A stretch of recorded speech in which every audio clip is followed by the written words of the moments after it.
सबैलाई नमस्ते। म भूपेन्द्र खत्री बैजनाथ 4 बानियाबारबाट। आज मैले आफूले रचना गरेका केही मुक्तकहरू सुनाउन गइरहेको छु। म दुईवटा मुक्तक सुनाउँछु फरक फरक शीर्षकमा। सुरु गरौँ। म देशप्रेमको बारेमा भन्न गइरहेको छु। धेरै जान्छन् परदेश मैले नेपाल रोजेको छु। धेरै जान्छन् परदेश मैले नेपाल रोजेको छु। आफ्नै देशमा पसिना बगाउने सोच रोजेको छु। सफल होला या नहोला त्यो छुट्टै कुरा हो। सफल होला या नहोला त्यो छुट्टै कुरा हो। सङ्घर्षको यात्री म सफलताको बाटो रोजेको छु। सङ्घर्षको यात्री म सफलताको बाटो रोजेको छु। अब म आमा शीर्षकमा नि भन्छु एउटा। आँसु आफ्नै लुकाएर सधैँ मुस्कान दिनुहुन्छ आमा। आँसु सधैँ लुकाएर सधैँ मुस्कान दिनुहुन्छ आमा। भोक आफ्नै दबाएर सन्तानलाई भोजन दिनुहुन्छ आमा। आँसु आफ्नै लुकाएर सधैँ मुस्कान दिनुहुन्छ आमा। भोक आफ्नै दबाएर सन्तानलाई भोजन दिनुहुन्छ आमा। भगवान खोज्न मन्दिर जानै पर्दैन। भगवान खोज्न मन्दिर जानै पर्दैन। निस्वार्थ प्रेमको साक्षात बनी सन्तानलाई जन्म दिनुहुन्छ आमा। निस्वार्थ प्रेमको साक्षात बनी सन्तानलाई जन्म दिनुहुन्छ आमा। अरू पनि छ? अरू एउटा छ। त्यही भन्छु, सङ्घर्ष। नसोच है जिन्दगी सजिलै बितिन्छ यहाँ। नसोच है जिन्दगी सजिलै बितिन्छ यहाँ। घामै घाममा जलेर मात्र उज्यालो भेटिन्छ यहाँ। नसोच है जिन्दगी सजिलै बितिन्छ यहाँ। घामै घाममा जलेर मात्र उज्यालो भेटिन्छ यहाँ। रुनु पर्ने रात बिताउँछ सङ्घर्षको साहसले। रुनु पर्ने साथ बिताउँछ सङ्घर्षको साथले।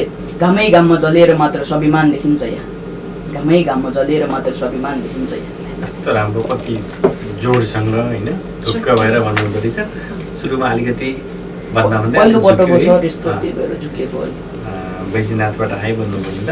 बराइलाइबाट होइन, भूपेन्द्र खत्री उहाँ चाहिँ योभन्दा अघिल्लो दिपेन्द्रजी हुनुहुन्थ्यो। अनि डर त लागेको छैन? डर अलिअलि फर्स्ट टाइम भएर हो। अलिअलि डर लागेको छ। कस्तो लाग्यो त?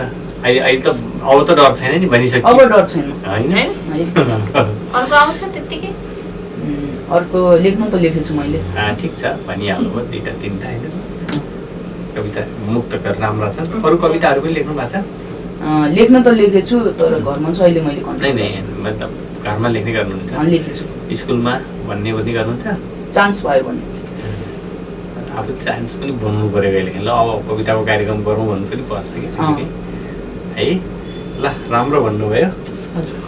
अब अलिअलि तपाईँले ख्याल गर्नुपर्ने कुरा, मुक्तक भन्दै गर्दाखेरि पछाडिका शब्दहरू हुन्छन् नि, अलि राइमहरू मिलाउनु पर्ला कि होइन?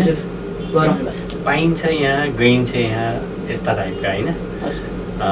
पाइन्छ यहाँ भन्नु पछि गएँ यहाँ टाइपका जुन राइम नमिलेका कि अनुप्रास भन्छौँ हामीले होइन। पाइन्छ, खाइन्छ होइन, यस्ता खालको मिलाउनु भयो। त्यो सुन्दाखेरि मिठो सुनिन्छ कि पछाडि यहाँ यहाँ यहाँ सेम दोहोऱ्याइदिए केही फरक पर्दैन होइन।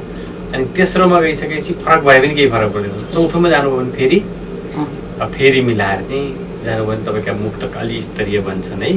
अनि मुक्तकका हरेक हरफहरू हुन्छन् नि, हरफमा भएका पङ्क्तिभित्रका शब्दहरू हुन्छन् नि, पर्सक बराबर मिटर भन्छ कि हामी। उच्चारण गर्दाखेरि बराबर बराबर जस्ता सुन्ने हुन्। सुन्दाखेरि ती कुरा नि ख्याल गर्नु होला। भर्खर सिक्दै हुनुहुन्छ है? सिक्दैछु, भर्खरै सुरु गरेँ। अरू राम्रो बनाऊ। फेरि अर्कोपटक हामी सुन्ने है। तपाईँ स्कुलमा आएर सुन्नु पर्ला फेरि, अथवा यहीँ आएर फेरि दोहोऱ्याएर दोस्रो अडिसनमा होइन त तपाईँलाई।